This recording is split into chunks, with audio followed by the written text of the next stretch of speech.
Hello, Representative Meschino. It's great to see you again. You know, in the good old days, I would normally hug you or give you a handshake, but in this new age, it's like getting down with that elbow bump, or as I've seen coming across, some folks are even getting into foot tapping, so whatever works. I'm not that coordinated. The elbow bump is great. But as always, it is absolutely my delight and pleasure to be here and to share some of the things that are going on in Beacon Hill. It's been very busy, very active, a lot going on, and a lot will be happening this spring. So always happy to be here and to share that with you and with the community. So let's talk about some of the legislative activities that have taken place thus far. I mean, this is our opportunity for a legislative update since with the last time we met. And in looking over your latest newsletter that you shared with your constituents, you've ticked off a couple of the ones that really caught my attention, starting with Nikkis Law. Yes. Let's talk about that for a minute. So Nikkis Law is really very straightforward. It is a registry for personal care workers in that industry who have had complaints against them that have been found to be credible, and it's really meant to protect a very vulnerable population of people who aren't able to always speak up for themselves. And the idea really is very basic, to make sure that if you were let go from one job, that you can't then slide over and work someplace else if you've really committed a serious infraction. It's a refile of a law from the prior session. And what happened last session was some constitutional issues got raised. But I think that this time, Nikkis Law came out both balancing the need to protect our most vulnerable population of disabled persons with the rights that we owe all workers from a constitutional perspective, to make sure we're balancing fair inquiry and resolution with the rights of people. So yeah, I thought it was a really important thing to come out, and it had been taken up last session. So we knew that the House and the Senate were interested, and that the membership wanted to move forward with it. And so they worked on it between sessions, improved it to reflect that balance between protecting vulnerable populations and protecting the rights of workers. Really came out with a good bill. And we jumped to it very early in the session, and the reason we mentioned it again was because the governor just signed it. So it was really exciting. Well, that is great, and congratulations on helping to, as they say, usher that through and get that moving forward. A couple of other bills that have recently passed, one of which is this one act supporting parents running for public office. That was so exciting. So the House and the Senate took up some reforms to campaign finance laws. And what happened was the House pulled forward a piece of legislation that I had filed, which was really pretty exciting. The idea is to have a more diverse body of legislators and elected officials, really to reflect the voices in our community. But you can't get there unless we have a more diverse pool of candidates. And so the idea is very simple, that we will expand what you can spend your campaign finance money on. And that's just the money that you raise to support your campaign. So it's all private donations that come to a candidate to support their candidacy. And it's highly regulated on how we can use it, what we can spend it on. And now we're just expanding that to say that a candidate can use it for childcare. Childcare is a professional expense that unlocks economic potential. And in this instance, it would enable a candidate who has a family to spend that money on childcare and enable them to do whatever it is on the campaign trail that they need time for. Time is the thing that is the most precious commodity during your campaign. And if what you need is childcare, then that's what we want to say, that's what you can be able to spend it on. The idea is that it would create a much more intergenerational, A much broader socioeconomic pool of candidates. So when you think about families, it's young people that have children. It's working people that need to need more time. And when you're on the campaign trail, you already tap your friends and family. Oh my gosh, we should have a huge shout out and thanks to every member of the friends and family of any candidate, because they really do bolster and support you a lot. But sometimes, you even wear thin on those personal resources. So sometimes you need professional resources. That's all this is saying. It's very simple. So what we actually did was, it was a new idea. People had questions about it. So they formed a commission to examine what that would mean, how it would be implemented, and to look at what standards you would use to evaluate it and how other states and the federal government have handled it. So we found that there are 18 other states that do this, and the federal government also authorizes it. And the commission had its second hearing last week.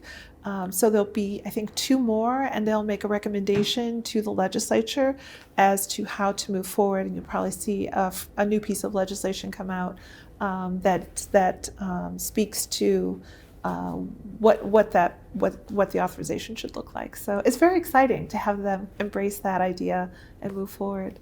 Yeah.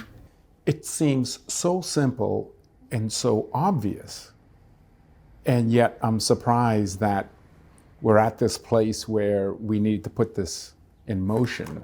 Well, I think that there has been such a resurgence of engagement.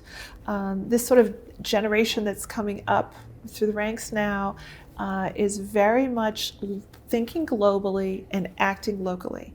And so I really do think you're starting to see a lot more young people, young adults, sort of younger professionals stepping forward and saying, I'd like to be engaged in my community, I'd like to make a difference.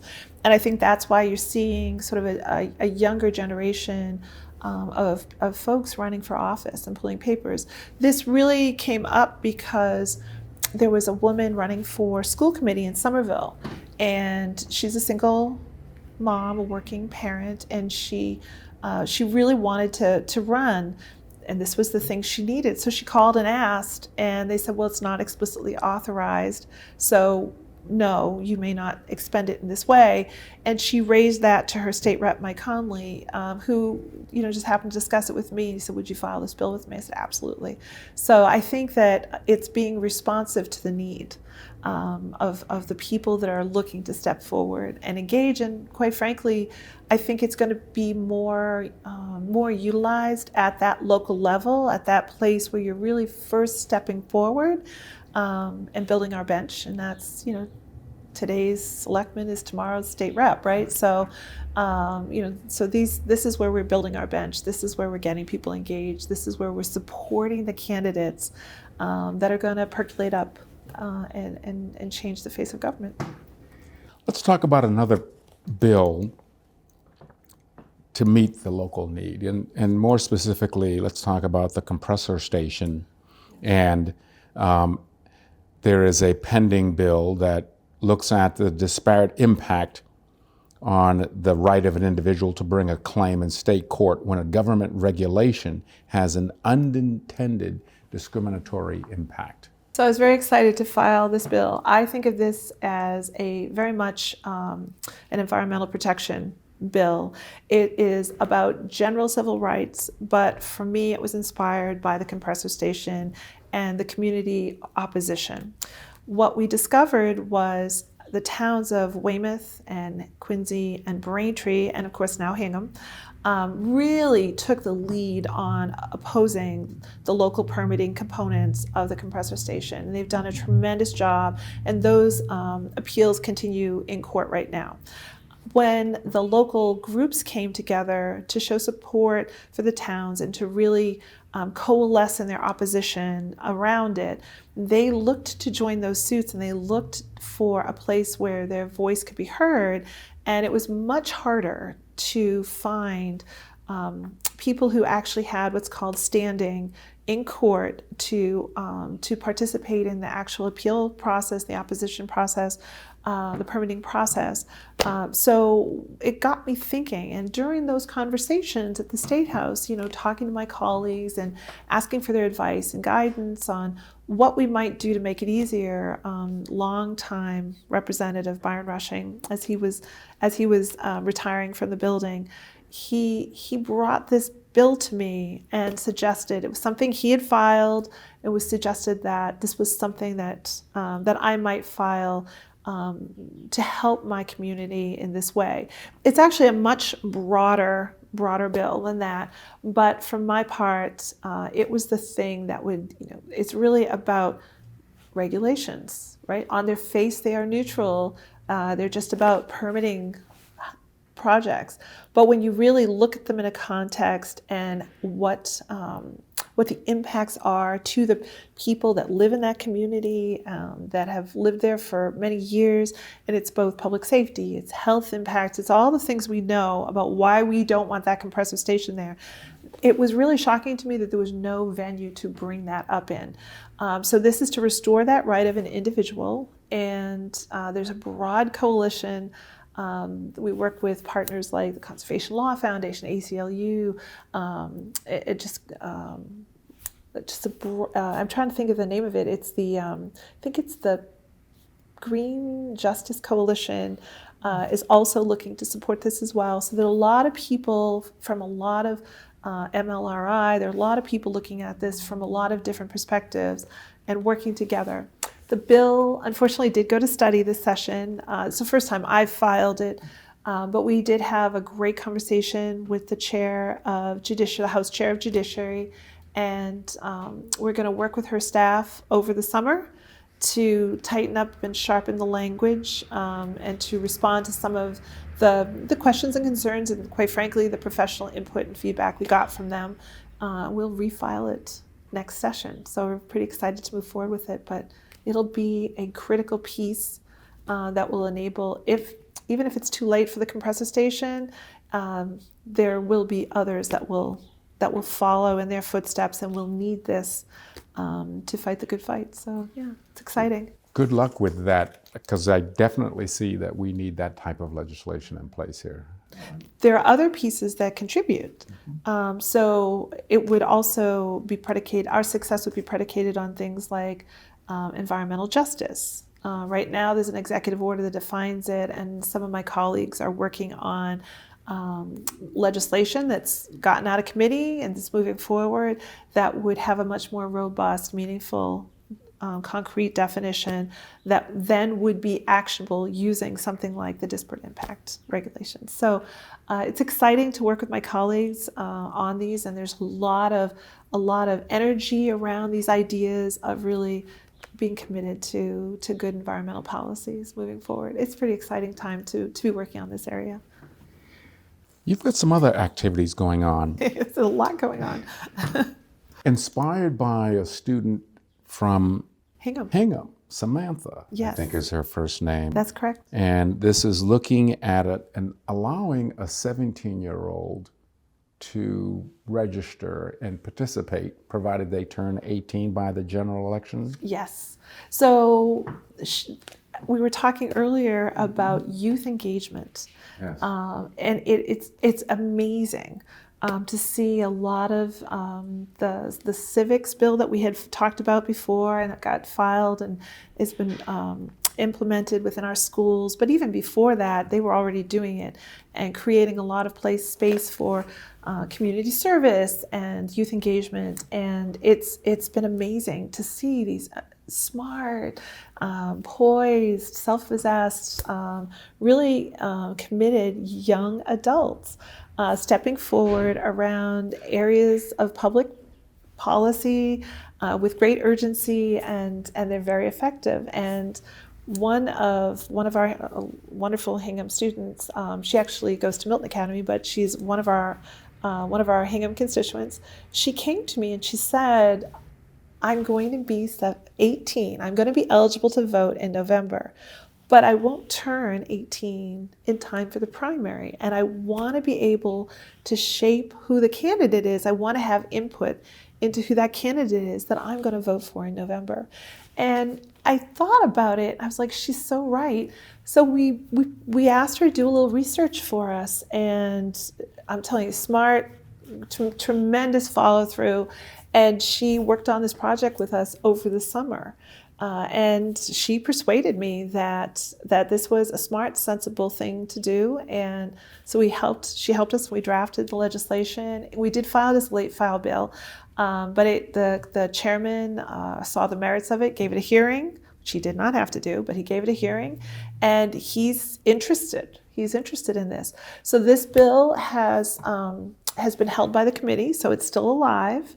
And we're hopeful that we'll work with him between now and the end of April to decide how to shape it, how to move it forward. Excellent. But that's what I was talking about earlier with youth engagement. And I feel like we should be doing everything we can to cultivate youth engagement, youth voice, civic engagement. They're the next generation.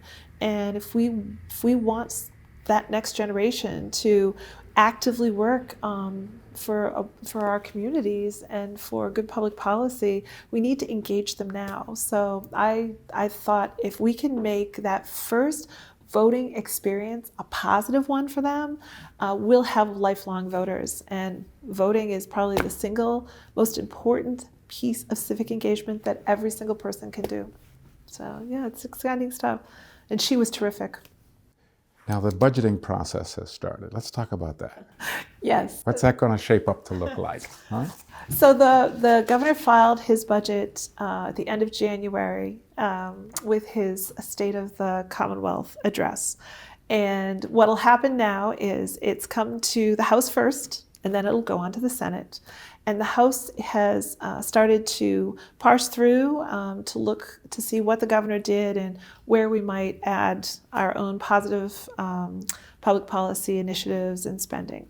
The chair of House Ways and Means will meet with each and every member who asks for a meeting to really talk about, and the way I use that meeting is an opportunity to educate him about our district and what our district needs are, what the positives and the assets are, but also the places where we can really do more with state assistance. I highlight libraries. For me, that's always a number one priority. I've campaigned on it for forever. We were very successful last time in getting better library funding. I mean, the library is probably the one town service that touches every single person, right? That's where parents bring their small children to engage them for the first time in reading. And reading as a young child is so important. That's really what sets up a foundation for being good learners. And it's all the way straight through to our seniors, to our lifelong learners.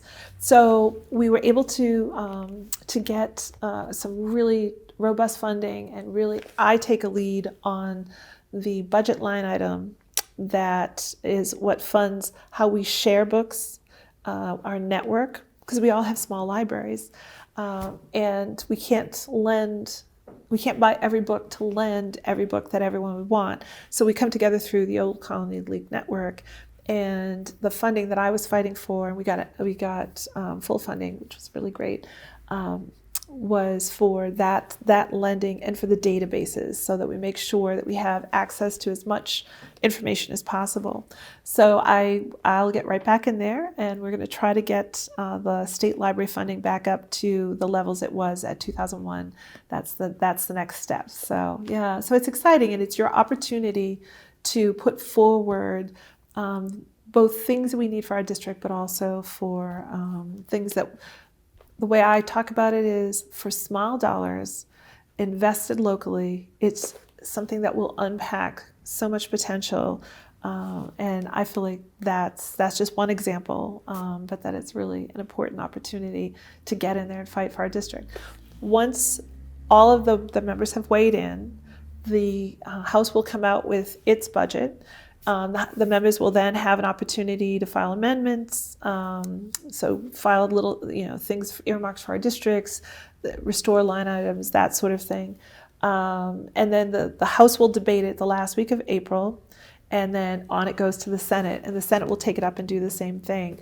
Any discrepancies between the House and Senate versions go to conference committee. We work that out in conference committee, and then it comes back to us for a full vote, and then on to the governor. So, and the goal is to do that by January 1. So hopefully we will this year. Even if we don't, we do continue to do supplemental spending and to keep everything moving along while differences are ironed out. But it usually doesn't worry me too much as long as I see that the progress is continuing and everything's moving forward. So yeah, so it'll be a hectic time this spring while we navigate all of that. But I'll get in there and fight for us. So the goal is to get this done by July 1 or January 1? July 1 is the beginning of but that's our fiscal year for the state. Yes. is July 1. So the state's fiscal year, just like the town's fiscal year, begins on July 1. So as all the towns are going through their budget process and town meeting, the state is doing the same thing, going through its budget process and our budget votes. You've been conducting office hours throughout our district. Oh, yes. What are you hearing? What are you anticipating our constituents to share with you? Well, so mostly the office hours are drop-in office hours, and I do have office hours pretty much every week somewhere in the district. And people are welcome to come to any office hour that they want. You don't have to wait for the office hours of your town. Just go on the website or call the office and you can see the schedule. It's posted, and everybody is welcome to swing by. Mostly people swing by to talk about personal, individual constituent issues. That's really their time to catch me. I think sometimes calling the office, it can be a little daunting when you call the State House, but mostly people come through. And it's across the board. Sometimes people are helping. Get a lot of questions about the Registry of Motor Vehicles right now because we're transitioning into the Real ID phase. So we've gotten a few questions about that, and there's a few sort of discrepancies between what's on the website and then what gets downloaded, but we can help navigate that. Unemployment insurance, help getting health insurance, veterans aids. It's really across the board. We get a lot of questions, sometimes about things that are really more appropriate on the federal level, but still come to me with them. We will connect you with Congressman Lynch's office. We'll help figure it out for you, and that's what we're really here for. The office number is 617-722-2320, and you can always go on to my website, joanmeschino.com, and you can see what the schedule for the office hours is. And you can also sign up for our newsletter there as well if you want updates from the district. But mostly it's constituent work that people are coming through and asking about. The Public Health Commission. Let's talk about that for a minute and talk about it in what I would describe as the age of the coronavirus, COVID-19, because there's a sense that this particular virus is going to have a rippling effect on the way we live going forward in terms of our social interactions and the like. What's your sense of what you think we're going to be looking at from a district level? So the Public Health Commission actually was initiated long before we knew anything about the coronavirus. It was really targeting our local and our regional public health commissions. It's amazing the work that our public health officials do. Everything from inspectional services to flu shots. I mean, and across the board. It was eye-opening as a selectman and now as a state rep to learn how much they undertake and how fabulous the work they do is. This particular commission is meant to really help them in that work. And it calls for kind of two pieces. The first is it calls for a statewide action plan to really bolster the services that our public health departments are providing on the local level. Is really a dramatic variety of different things that they're doing. And so it was really meant to help support them and to have an action plan to support each and every local and regional one. There's also a commission. What they're going to be looking at is what are the minimum thresholds of standards for public health that everybody should be looking at. We have 351 individual municipalities, and we have 351 different ways of doing things. And this is really meant to help give everybody sort of a baseline platform and thresholds. That being said, our local commissions and our regional commissions do a tremendous job, and I think everyone recognizes that. But I think they understand that connectivity to the state needs to be strong. And if there was a wake-up call around the coronavirus, it's to make sure that those lines of communication and that those supports from the state to the local really are strong, and that they're being nurtured. We get briefed on that at the State House all the time with the coronavirus, and I have to say honestly, I am impressed with how well our state Department of Public Health is doing. They were on this long before this was in the newspaper, and I think that they've been really managing it well. They solved the problem of the testing. We saw that in the newspaper. They solved the problem of getting enough test kits, turning them around quickly, making sure that people who might not have access to services have access to services. But also the messaging that's coming out around just how can you as an individual help solve this problem. And it's the basics that we all learn as kids and that we all know for good public health. Wash your hands, right? Avoid the handshakes and the hugs and kisses, and be respectful. Wipe down surfaces that are touched by lots of people.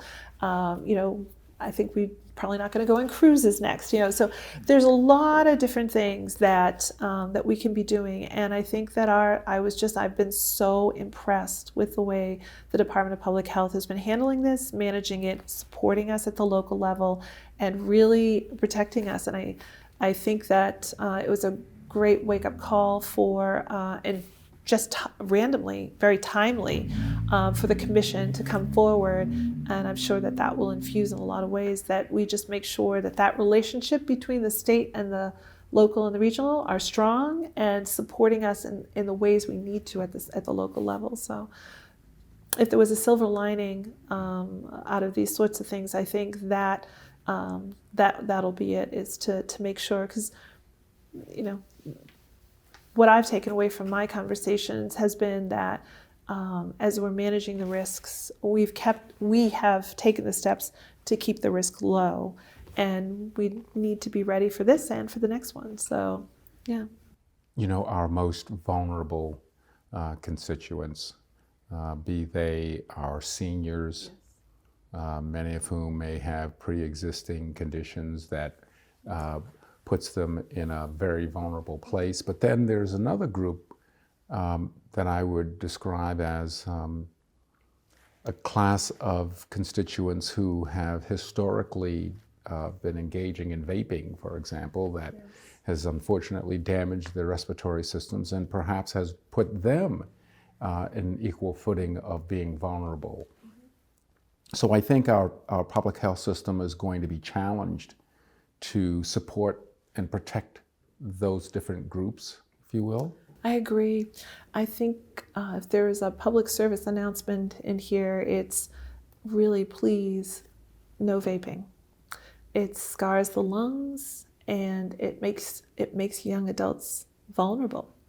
One of the other, I think, messages that's come out of the Department of Public Health is really stay healthy. And if you think you're sick, stay home from work, and get yourself back to healthy. And I think that's an imperative message for our young people. is you need to stay healthy, and putting down that vape is probably the single best thing you could do right now. So I agree. I couldn't agree more. I really think that's probably one of the biggest messages that needs to come out of this. Stay healthy. Put down that vape. I would be remiss if I didn't get in a question on behalf of our network of community access providers. Yes. And there is a bill that, as I understand, has gone to study. And this bill is advocating for providing a tax, if you will, on streaming service providers, similar to that which is already in place and legislated with cable access providers, service providers, if you will. So this piece of legislation that has now gone to study, which indeed is the lifeblood of community access providers like Harbor Media, like Norwell NSTV, like PAC-TV, who are able to provide interviews of this type that we're doing right now. What's your perspective on this, and what are some of the key questions and concerns might our legislators have about this bill? So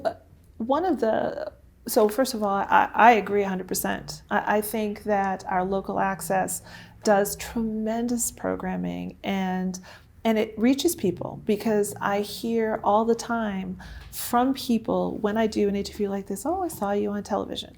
And people, they might not even see it in the moment, but it will replay, and it will have a broad reach. And that is so critically important, especially for people who can't necessarily get to all of the public meetings, or haven't had a chance to meet with me and share ideas or hear what I have to say. So it is a fundamental service of democracy that our local access is providing, and that is really worthy of support.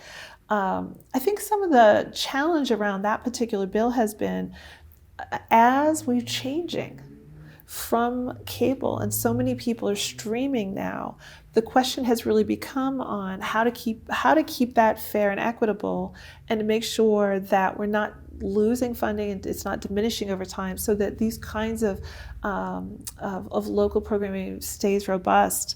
And the committee has looked at that pretty closely, and I think the place where they need some additional advocacy around it's that interplay between, does it happen at the federal level, or should it happen at the state level? And so I think the committee has been waiting for a little bit to see what the federal government is going to do relative to those things. So what we've done is we've taken the advocacy that you've shared with us, and we've also passed that along to our congressman. In our instance, it's Congressman Lynch, and I've also shared it with Senator Markey. I suppose I should send it to Senator Warren as well. But really, I think it's that interplay where the hesitation has been on whether or not the state can take that action on its own volition, or whether we need the federal government to do. And I think that's been the open question. Everybody sees it needs to be done. Everybody values it. Many of my colleagues actually have their own community access programs. So I think everyone sees that piece of it. I think where the uncertainty has been is that intersection between state and federal law. But you've got my complete support. And I know many of my colleagues share it as well. I think we're going to have to figure out, in the absence of federal action, what the space is that we can do, and to take some action that's appropriate at the state level. That's where the intersection is. Well, thank you for your support. We appreciate that. Oh, I honestly, kudos. Really, I think that the programming throughout my district, not just Harbor Media, has really been robust and tremendous, and in so many ways, it's almost keeps a history of so much that goes on in our community, and it really empowers people. So I think you've all done a tremendous job with your programming. Is there anything else you want to share with our constituents in this legislative update? Oh my gosh, it seems like it was a lot. No, I love to hear from people. There's a lot going on right now. We're starting to see a lot of the advocacy around the different line items in the budget. And I really do appreciate the emails. It's joan.meschino@mahouse.gov. I really do appreciate the emails.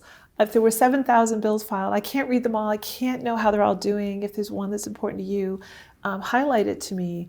The same thing with the budget amendments. We've gone through the budget. I've identified the things. I mean, I use the libraries as an example of one that I think impacts us all, and where we really, for small dollars, we can get a lot. But there's lots of other examples in the budget. And if there's a line item, whatever it's on, I want to hear from you. And I like to hear opposing opinions too. I don't need to just hear what you think I already agree with. I like to hear from everybody. And although I can't respond to all the email, I do read it all myself. So forgive the out of office, the automated response, but I do read it all. So I think if there's a message there's a lot going on, it's exciting, it's interesting, but your advocacy matters, and please reach out. Representative Meschino, thank you so much for sitting with us again to give us a legislative update. We look forward to the next one, and we continue to support your ongoing and continued success. Thank you so much. It's always a pleasure to spend time with you. Thank you.